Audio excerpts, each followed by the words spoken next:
Chinese. Because the people that does this illegal mining are the Chinese. Banditry started under the watch of APC because they were the ones that brought them in. It was 1992-93 in Kaduna. A riot broke out which they call the Zango Kataf riot.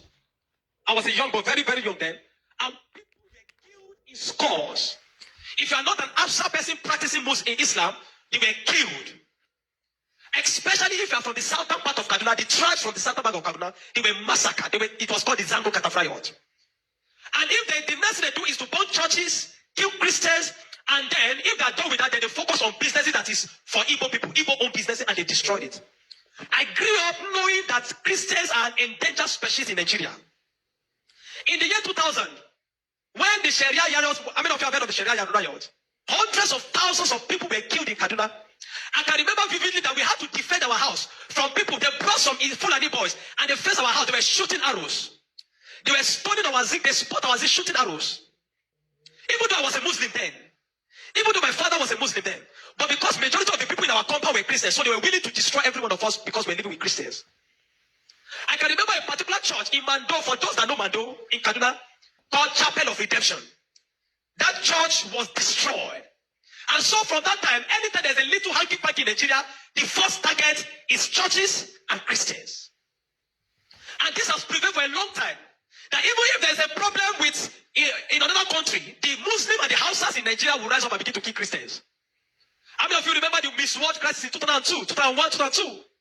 That somebody drew a picture of Muhammad or something in France, long away in France, and they began to fight in Nigeria. Are you following me? Christians are endangered species. Now let me give you, and that's how it has continued.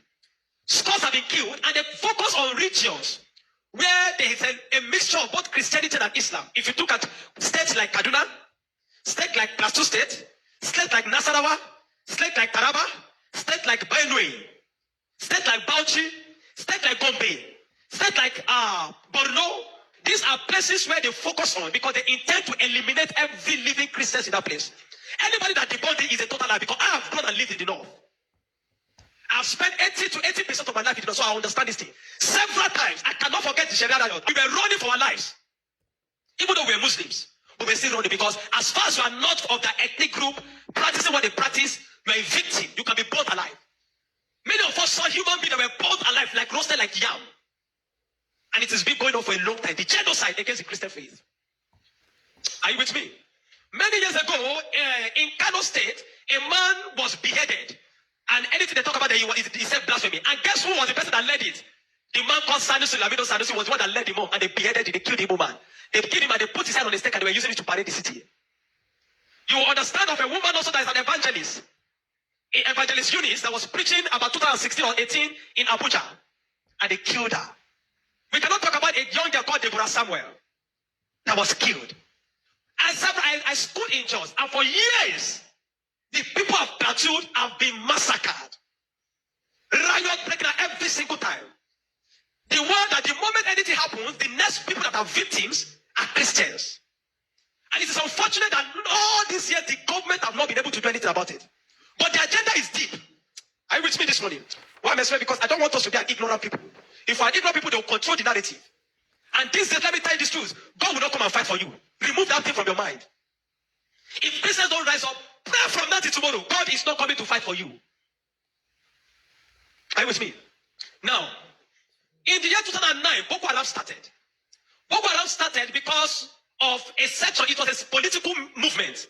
They created Boko Haram as a political talks to bring confusion into the government of Goodluck Jonathan.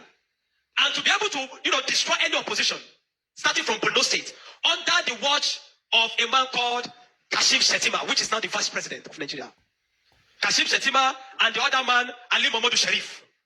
These were the people that started the business of Boko Haram as a political talks to be able to oppose their opponents.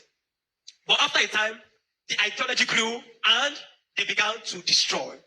Now, it became a problem and they began to use it to destroy, bombing here and there. In 2009, 2010. As of 2010, a man led a meeting in Jos. Are you with me? He led a meeting that they were going to annihilate Christians within the locality of Plateau, Borno, Plateau, Bauchi, Kaduna, and Nasarawa. And he said they are going to perform jihad. They will bring jihad and they will go to Peter. If the Islamic leaders are not willing to lead them, he is ready to lead the movement. I have the minute of that meeting in my phone presently. Guess who is that person? Isa Pantami, that was the former minister of communication under Buhari's regime. And several times, these are people that are terrorist sympathizers. And that is why the Nigerian army have not been able to win the war against the terrorism. Because people have, the terrorists have infiltrated the Nigerian ranks, the army ranks, so they cannot win the war. That said, Osama bin Laden was a better Muslim than he is. He was sad when Osama bin Laden was killed. And he has said it several times that Boko Haram should not be killed. He said they are their Muslim brothers. How do you win a war against terrorism when there are people high in government that are sympathizers to terrorism? How do you win that war? Now, there are 4 categories of insecurity or people that are causing insecurity. Number 1, you have Boko Haram. Number 2, you have bandits. Number 3, you have Fulani herdsmen. Now I'm going to show you how they are connected. Many people don't know. The Boko Haram and the Fulani herdsmen have one mission. The mission is simple: Islamize Nigeria.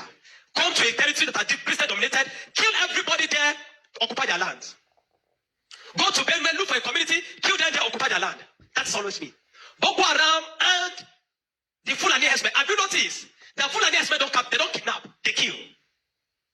There's hardly a place you hear that Fulani herdsmen capture that they say these are Fulani herdsmen. No, when they go, they kill. How do they kill? They kill with guns. You must now ask yourself, how does a Fulani man get AK-47? Do you know the cost of one AK-47? One AK-47 is over $1,000 something. Where will a Fulani man be able to obtain to get one AK-47?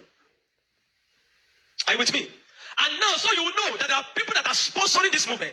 Then the Boko Haram and the Fulani, they go about Christian-dominated areas. You will understand that when this terrorism started in Nigeria, that only people that were killed were Christian churches. You will not hear that they kill anyone. It is Christians and churches. I remember in Kaduna then that churches began to look for security men to guide their churches in every service day. Otherwise, you can be in church and the next is boom, everybody dies. And churches that don't have money to hire soldiers began to use some of their members. I was a member of the security team in my church in Deeper Life in Kaduna in 2010. Because we don't stay in the church. Once I come to the church in the morning, we stay outside, moving around patrolling, because anybody can come and drop anything. So when Boko Haram started, the majority of Muslims, the Hausa, Northern Muslims, they were happy. I know of people that were celebrating it. If you see them crying today, I'll tell you why. At the initial beginning of this thing, they were happy celebrating the killings of Christians. They said they are purging Nigeria of army. It was majorly on Christians and Christian-dominated areas. But when it comes to 2014, the man Buhari and APC that wanted to overthrow the government of Jonathan, by all means, decided to employ mercenaries from Niger, from Chad, from all those Fulani, from other African nations where they're Fulani, and they brought them into Nigeria. What was the goal? The goal was that if Jonathan does not concede defeat in the election, they were going to rain hell on Nigeria. So they brought in these mercenaries, and they equipped them with rifles, the Erufais, the Buharis. Are you with me?